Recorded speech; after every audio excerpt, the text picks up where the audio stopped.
Olá, meu nome é Sávio Andrade. Nós estamos aqui em mais um videocast do Inteligência Jurídica do Machado Meia, da série de inovação em Legal Tech, e dessa vez a gente vai falar especificamente sobre inteligência artificial. Então eu convidei o Philip Seyler, ou Seiler, Chique, né? que a gente chama de Phil, porque o Phil, ele trabalha no Harvard, em Nova York, mas ele é brasileiro e ele fala português perfeitamente. Então a gente quer aproveitar que ele está aqui para o Summit do Machado Meia de Inovação e a gente está gravando esse episódio para conversar um pouquinho sobre inteligência artificial. Bem-vindo, Phil. Muito obrigado, Sábio. Prazer imenso estar aqui, privilégio de conversar contigo. Eu tenho acompanhado essa série de videocasts, sei que vocês convidam muitos CEOs, fundadores de tech e legal tech para cá.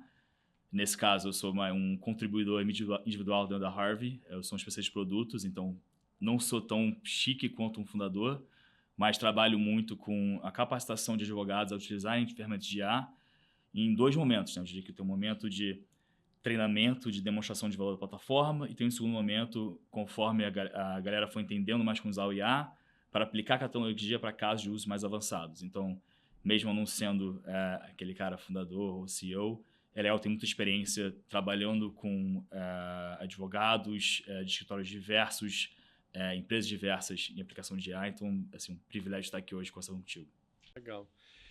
Sua fala já me remete à primeira curiosidade que eu tenho, né? Você atende uma série de usuários do Harvey no mundo, né? No Brasil também, por ser brasileiro. Acho que você deve ter um foco maior no Brasil, mas você atende fora do Brasil também. É variado. E fale um pouco sobre os diferentes níveis de utilização da inteligência artificial entre os advogados, né? Porque a gente sabe que existem diferentes camadas de utilização, né? Existe aquele advogado que usa de uma maneira muito parecida com o buscador, que é uma maneira muito elementar, até chegar aquele advogado que usa para tarefas, desafios, entregas de soluções e valor para o cliente de forma muito mais complexa, né? Fala um pouquinho para a gente dessas diferentes camadas de utilização e como você vê isso. Acho que varia muito pela assim, a familiaridade do usuário com tecnologia, até no modo mais básico, né? Vão ter usuários que saibam usar ferramentas de tech de uma forma mais avançada, até assim, pensando no Microsoft, no Word. Tem gente que sabe fazer coisa mais avançada ali dentro, tem gente que sabe digitar, pesquisa na web, tem gente que sabe fazer pesquisas mais completas, tem pessoas que sabem perguntar para o Google uma pergunta bem básica. Eu acho que a gente vê a mesma coisa com IA hoje em dia, em que tem uma galera que tem mais familiaridade com a plataforma, que consegue fazer consultas variadas, entenderem fluxos de trabalho diversos ali dentro, em termos de tem uma consulta complexa, em que talvez eu quero preparar uma análise para depois me ajudar a gerar ideias, para depois gerar um conteúdo, sabe? Tem gente que entende que o IA funciona com certas limitações, então eu preciso quebrar aquilo no fluxo de trabalho. Tem gente que não entende isso, tem gente que joga tudo ali numa consulta ou até pede algo mais básico, como a revisão de e-mail. Tudo isso para chegar no ponto de que o uso é muito variado. O meu trabalho é para deixar todo mundo para chegar naquele modo mais complexo, mas o que a gente vê é que, sabe, eu preciso ensinar para a galera como pular antes de dar uma cambalhota, aquela piada que eu fiz mais cedo hoje, do duplo twist carpado ali, a gente precisa começar com o nível mais básico. O que é legal do usuário brasileiro é que o brasileiro utiliza muita tecnologia, né? Então, pensa assim, nossos pagamentos já são feitos via Pix, o Brasil interage muito via WhatsApp, isso independente de camada econômica do brasileiro. Então, quando chega uma nova ferramenta de tecnologia ao usuário brasileiro, né, até o advogado, ele já tem uma certa manha de tecnologia para entender como aquilo funciona, até uma maneira de interatividade, que eu acho que o americano demora a ter um pouco mais. Então, eu vejo o brasileiro chegando naquele nível mais avançado mais rápido até do que certos usuários americanos. Então, o uso vai ser muito variado em termos de o usuário que usa para pegar um e-mail, jogar o e-mail e reescrever aquilo, só ajudar como revisor, e o usuário que vai usar aquilo para fazer uma comparação entre um PDF com patentes e comparar com um Excel que talvez tenha assim, as novas regulações do governo e como aquelas patentes são utilizadas ou foram atualizadas. Para chegar no ponto que eu quero trazer aqui, é que o que é legal do Harvey é que você pode ter todas as funcionalidades e não existe um caso de uso que é mais válido do que o outro. Acho que, portanto, que o IA consiga te ajudar a salvar tempo e ser mais produtivo já é um bom uso do IA, já é um ganho para o seu trabalho. E também, trabalhando conosco, você vai ter um parceiro que consegue te acompanhar em cada passo da jornada para te levar de ser um usuário que consegue fazer o mais simples até o mais complexo, mas ter um parceiro que possa treinar sua equipe para chegar àquele ponto. Muito legal. Queria te perguntar um pouquinho sobre duas coisas, né? A primeira coisa a gente sempre que fala de IA ainda fala muito de alucinação, né? A IA generativa alucina. Queria que você falasse um pouquinho do que é esse fenômeno da alucinação do ponto de vista mais técnico. Sim, claro.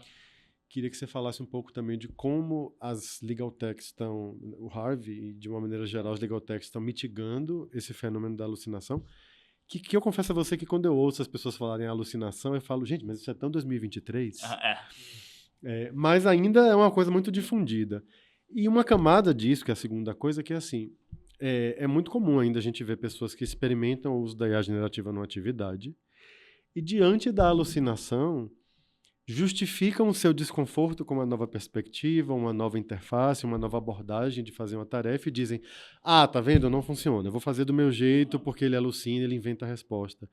Queria ouvir também sua perspectiva de como isso vem diminuindo e como as pessoas vão ficando cada vez mais confortáveis, mesmo diante do fenômeno da alucinação.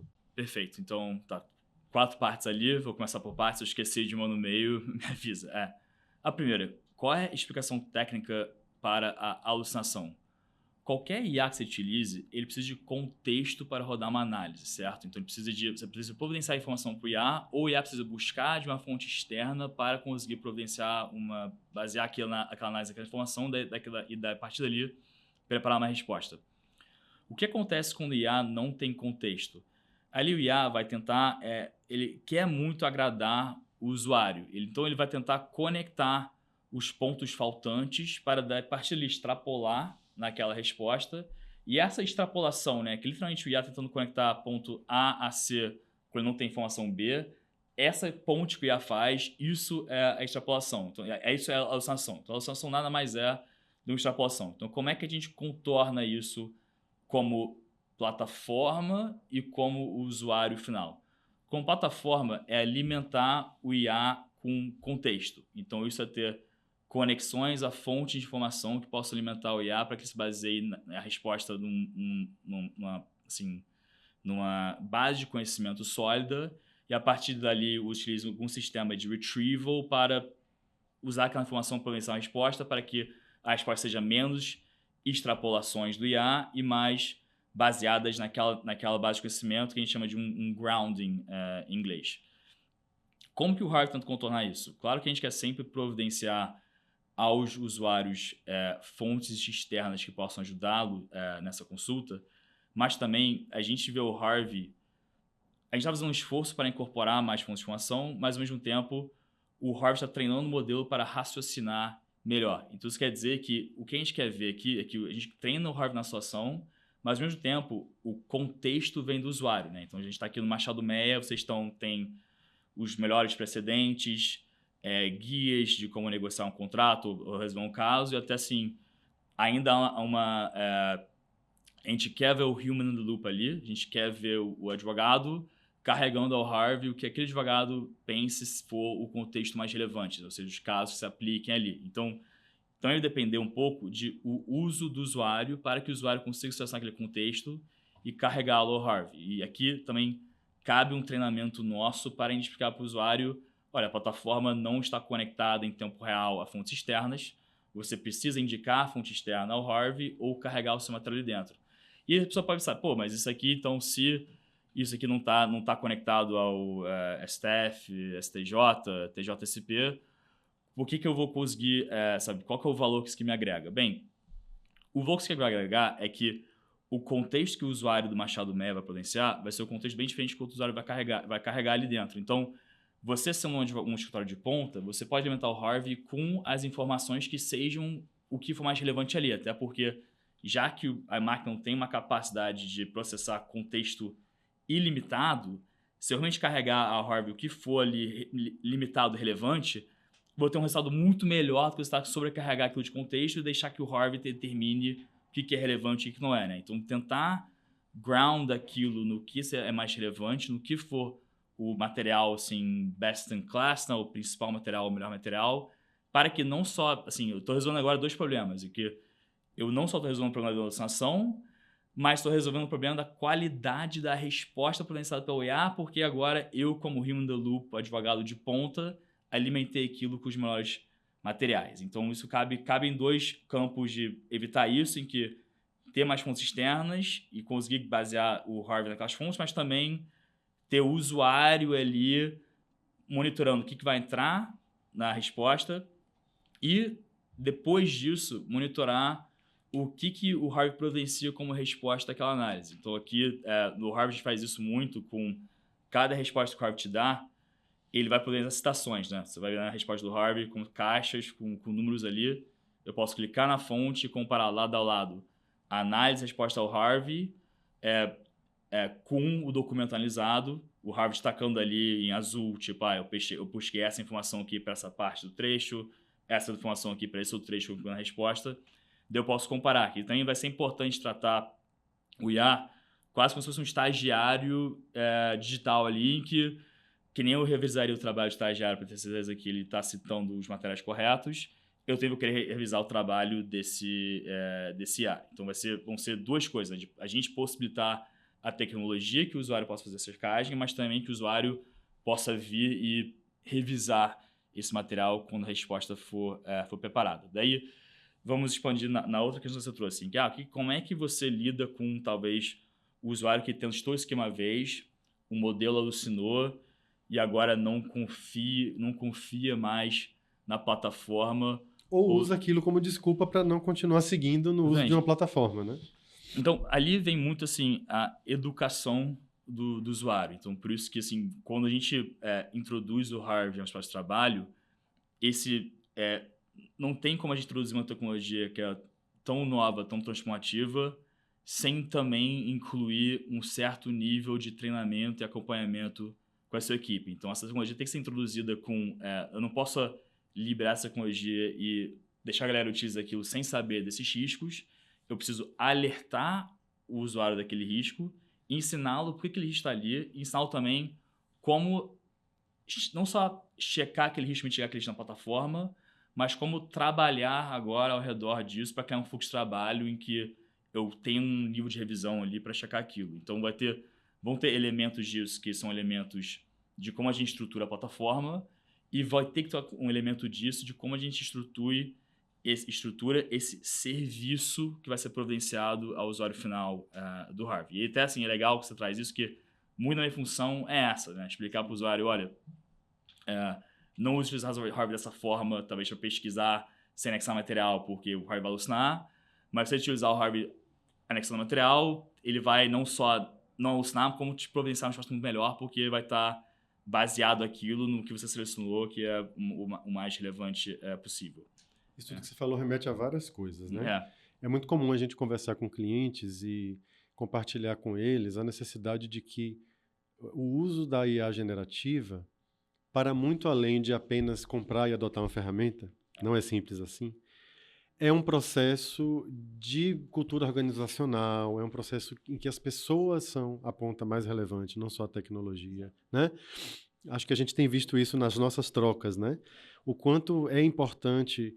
você tem destacado muito assim, o Machado Meyer realmente está numa posição diferenciada em relação ao uso da plataforma, mas porque você sabe também que a gente tem todo um preparo que veio antes disso, né? Uma história com inteligência artificial que é antiga, uma afinidade com tecnologia, um cuidado de mexer na cultura organizacional com muita atenção, de ter um suporte constante, foros de discussão, reuniões periódicas com vocês, internas, workshops. Sessões de respostas, exatamente. Trazer isso tudo é muito relevante, né? Porque no fim do dia você acabou de frisar a importância do usuário por trás da ferramenta. Certo. Então existe uma diferença gigantesca entre um usuário, por exemplo, que não conhece uma área específica do direito, fazer uma pergunta solta qualquer para a ferramenta, e o usuário que conhece profundamente a área a ponto de saber fazer a pergunta, exato, saber trazer os materiais que vão ajudar a uma resposta mais assertiva daquela pergunta, daquele uso, né? Porque pergunta é um modo muito simples de falar. Eu gosto de usar como consulta o termo. Então faz muita diferença a qualificação do profissional que está por trás da ferramenta. Isso é muito, muito bom de ouvir você trazer, né? Uma coisa também que eu queria que a gente conversasse um pouco é sobre o que você vê para o futuro, né? A gente sabe o estado da arte da tecnologia hoje, né? Mas todos nós que trabalhamos com tecnologia jurídica, a gente tem a obrigação constante de entender as previsões técnicas feitas pelo setor a respeito do que vai vir no ano que vem, do que vai vir em 2 anos, em 5, em 10 anos, né? A gente está numa fase importante agora dos RAGs, né, de ferramentas que têm tecnologia suficiente para qualificar melhor a construção da consulta e o output, né, o resultado que ela produz. A gente começou agora a fase dos workflows, né? Em que você desencadeou um processo passo a passo, você vai alimentando e a ferramenta vai fazendo com algum nível de automação, até chegar muito em breve nos agentes de IA, que vão ter até mais autonomia do que os próprios workflows. Os agentes orquestradores, quase. Isso, Fala um pouquinho disso, do que está na frente da gente no cenário. Cara, tem muito para falar, então perdão se eu passar aqui uns 5 minutos agora nessa resposta, mas vamos lá, vamos por partes, assim. A primeira... Eu gosto de falar muito de, assim, tem vezes que eu tô falando com usuários e eu falo sobre limite de análise de contexto, né? Que eu falo, cara, não carrega tudo ali dentro porque o Harvey não consegue bater o olho em tudo, embora tenha ferramentas que ele consiga fazer isso, embora tenha que estruturar a consulta de certa forma, mas o Harvey ele vai criar um índice da informação para retrieve aquilo que foi relevante e fazer a consulta, né? No sistema de RAG. Mas conforme a gente for atualizando os modelos, né? Eu tô falando isso, provedores de modelos que a gente usa como OpenAI, Google, Anthropic, os demais criadores dos modelos que são assim, a matéria-prima para os IA, os modelos estão avançando muito em termos de análise de contexto. Então, já consegui ver modelos processarem mais e mais informação por consulta. Então, pode ser que no futuro próximo, eu não esteja falando para o usuário, olha, quebre isso aqui em partes menores e não está no Harvey. Então, você pode dizer para o usuário, sim, você joga tudo ali, vai funcionar. E tendo uma janela de contexto maior, é quase como se o Harvey conseguisse produzir trabalhos maiores também, consultas em um número de consultas. Então, você vai precisar quebrar menos a tarefa para chegar no resultado bom. Muitas vezes eu falo assim, o usuário quer preparar o meu minuto de uma contestação. Eu falo, tá, faz uma consulta para a preliminar, uma consulta para os méritos, uma consulta para a conclusão. Para cada capítulo do mérito, não é nem para o mérito inteiro. Então, o que vai ser legal é que conforme a janela de contexto for aumentando, essa orientação que eu vou ter, no futuro vai ser muito diferente, que eu vou usar, assim, o Harvey consegue talvez preparar essa minuta, um esboço dela, inicial, em um só pedido, com o nível de detalhamento que o usuário necessita, né? Então, isso, e quero acrescentar, você vai continuar falando que eu sei que é muita coisa, mas quero acrescentar agora uma coisa que é importante, que a gente até estava conversando mais cedo hoje, né?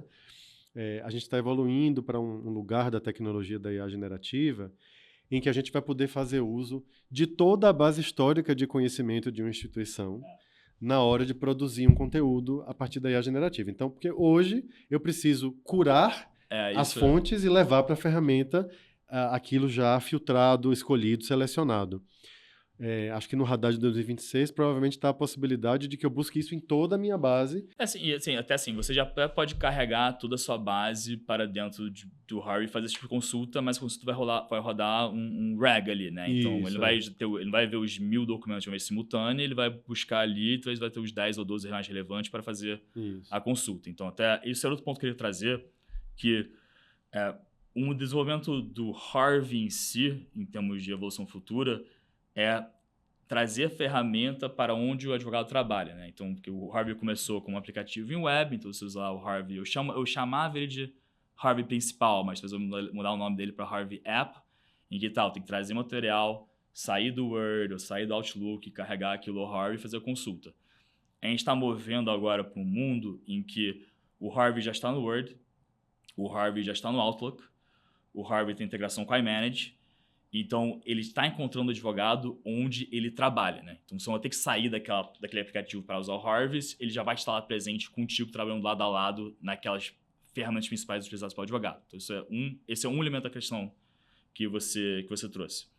Expandido em, talvez, outras questões de evolução, a questão que você mencionou nessa pergunta de agentes é muito importante, porque isso o estado futuro de IA é a criação de agentes e a criação de agentes orquestradores. Então, eu até acho que, num futuro muito próximo, o uso de IA em que eu entro ali, faço uma consultinha, escrevo ali meu prompt e depois anexo materiais e faço o Harvey ou o Caltriar rodar aquilo, isso vai estar ultrapassado no futuro, em que o que vai acontecer vai ser que eu monto um agente, né? Eu pego um fluxo de trabalho, não só incorporando assim, é só uma pergunta, é só uma consulta e um processo, não, eu posso incorporar todo um detalhamento de um processo com diversas consultas, diversos passos em que o usuário interage ali com a máquina para criar um agente em que, se você com um cara craque de IA, sabe muito usar IA, mas os demais membros da minha equipe não sabem usar, eu posso criar aquele agente e distribuí-lo, deploy at scale dentro da minha organização para que todo mundo utilize aquilo, todo mundo tenha acesso àquela tecnologia. Então, esse é o nível 1 desse troço, e daí o nível 2 desse troço vai ser, agora que eu criei 5 agentes, deixa eu criar um orquestrador aqui que vai conseguir já dar ordem para esses agentes separados. Assim, isso não é tipo science fiction. Isso não é Black Mirror.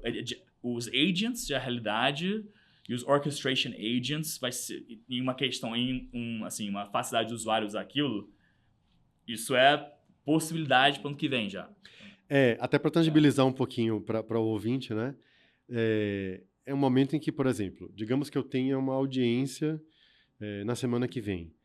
O agente já vai, uma semana antes, por exemplo, começar a buscar os subsídios para eu realizar minha defesa, para eu poder levar para a audiência. Sozinho ele já vai preparar um briefing para me instrumentalizar para eu ir para a audiência. Com a devida antecedência ele vai sinalizar, ele vai catar na minha caixa de e-mail últimas notícias e trocas a respeito daquele assunto, daquele processo. Ele já vai me conduzindo para eu realizar minha tarefa, né? Isso é uma fase que está chegando que me encanta, assim. A gente lê muito sobre as previsões de IA, né? A gente tem referências de mercado. A gente falando sobre a gente. Exato. Nós temos referências de mercado muito importantes, como Richard Susskind, né? Que é um britânico que escreve sobre isso desde a década de 80. E se a gente lê com cuidado as previsões dessas pessoas, que são referências de mercado, é muito gostoso de ver tudo isso se concretizando, né? Então é muito importante que a gente confie no que eles estão dizendo agora também sobre o que vai acontecer até 2030, até 2050, porque... Eu acho que até assim, eu penso muito em, 2027. Sim. Assim, isso já vai... Esse ano já tiveram um avanço enormes em termos de IA, em termos dos produtos que a gente conseguiu lançar, por causa que os modelos estão capacitados. Então, cara, em um ano, acho que sky's the limit já.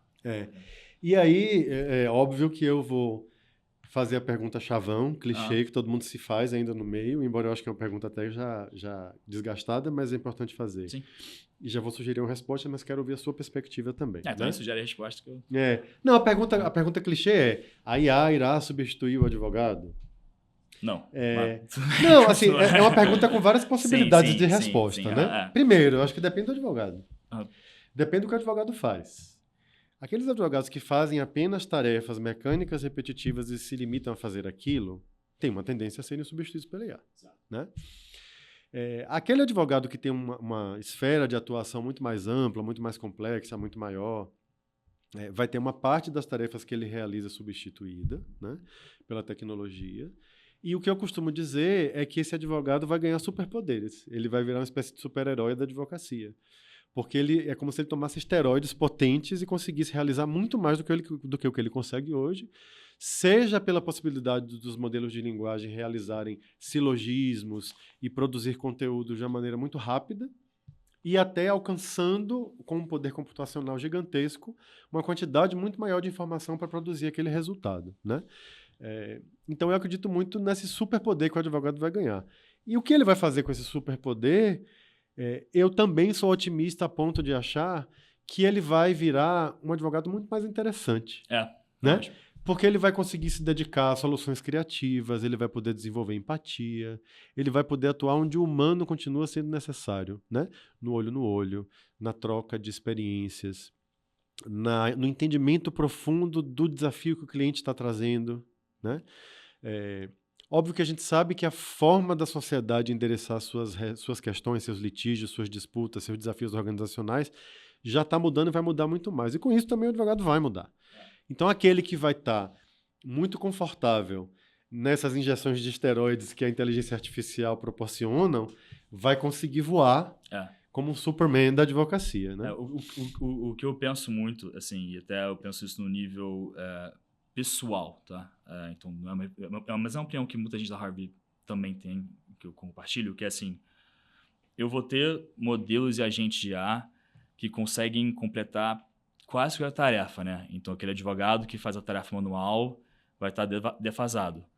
Mas a pessoa que é uma pessoa criativa, consegue pensar em soluções, ou a pessoa que consegue pensar assim, em quais são os problemas que a gente vai solucionar, agora que temos a ferramenta que consegue solucionar qualquer problema, essa pessoa vai ter o maior valor, né? E até pensando no júnior que começa a trabalhar agora, esse cara vai ter tanto mais, assim, não só tempo, mas também, assim, ferramenta de execução, que se aquele cara tiver uma ideia legal, aquela moça tiver uma ideia legal, cara, ele vai poder criar tanta coisa, assim, solução inovadora no mercado. Eu penso muito em... A gente lê muito sobre... Fez um Golden Age de direito, e minha referência é uma referência muito americana, que eu penso no Joe Flom e no Marty Lipton, né, nos Estados Unidos. Como esses caras inovaram pra caramba, o Joe Flom sendo o arquiteto de hostile takeovers e o Marty Lipton sendo o arquiteto do Poison Pill. A gente não vê mais tanta inovação legal assim, de mercado jurídico, e por diversas razões, né? Mas uma razão dessa é, talvez, assim, daquele cara não ter o tempo de voltar a pensar em novas estratégias. Então, eu penso assim, não só, cara, assim, o IA me liberando de trabalho manual para que eu possa pensar em estratégia e criar novas estratégias, mas até o IA como uma ferramenta de interação ali, que eu posso ter um diálogo com a máquina para desenvolver novas estratégias. Então, eu acho exatamente o que você falou. É uma era de que a gente tem que capacitar os advogados, assim, o escritório que vai contratar o cliente vai contratar o Machado Mery no futuro, ele não vai estar contratando vocês porque ele sabe que vocês escrevem o melhor bulletproof SPA. Isso aqui já está, é o given. Mas vai contratar vocês pensando, cara, esses caras aqui têm toda a capacidade de criar uma solução inovadora para esse problema que eu tenho que ninguém mais conseguiu resolver, sabe? Então, é esse tipo de advogado que a gente está tentando capacitar para o futuro. Maravilhoso. Phil, eu quero te agradecer muito por duas coisas.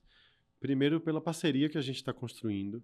Para nós no escritório é fundamental a sua disponibilidade e a disponibilidade do Harvey para a gente ir criando cada vez mais interessantes possibilidades e coisas no escritório para os nossos clientes. Então, te agradecer aqui publicamente nesse videocast por essa parceria.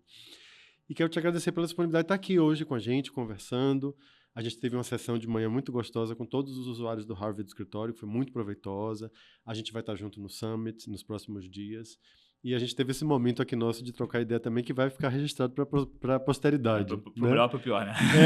Não, eu acho que a gente vai poder olhar para esse videocast daqui a uns 2 anos e dizer, caramba, a gente não fazia ideia que a gente já está nesse ponto quando a gente gravou isso aqui. O que acontece muito com tecnologia, né? Quando a gente olha, eu me pego às vezes falando assim, gente, a gente estava tendo essa discussão em 2023. Cara, pensa assim um pouco até assim, a discussão no ano passado, a discussão do sim ou não IA, a discussão hoje avançou muito em termos de, cara, vai ser IA e como eu capacito uma galera para ter essa ferramenta. Exato, maravilhoso. Então, quero super te agradecer por tudo isso e quero que essa parceria dure muito tempo, que a gente construa cada vez coisas mais interessantes. Também. Eu quero agradecer também pelo espaço que está nos dando aqui. Óbvio que eu represento aqui a empresa do Harvey, então é muito importante a gente ter esse espaço para compartilhar nossas ideias com nossos clientes brasileiros. Então, quero muito agradecer por, assim, eu represento essa empresa, pelo espaço que deu para a gente aqui hoje, até pelo privilégio que eu, como contribuidor individual, tenho aqui hoje. É uma coisa meio que surreal, então também agradeço. E tem a parceria, assim, eu aprendo muito com seus usuários. Eu aprendo contigo muito, aprendo muito com a Thaís, com a Fernanda também. Então, em termos da evolução vou até dizer assim, que a Harvey é uma empresa que é obcecada pelos seus clientes. A gente evolui a plataforma conforme vocês foram utilizando a plataforma e nos dando feedback. Então, até no sentido de quanto a gente conseguiu evoluir, foi por causa de parcerias que a gente tem como escritório como o de vocês, um time super vocal, super organizado. Então, também agradeço vocês por essa contribuição à nossa evolução. Obrigado. Com isso, a gente encerra mais um episódio e agradece a escuta atenta de quem está prestando atenção no que a gente está conversando.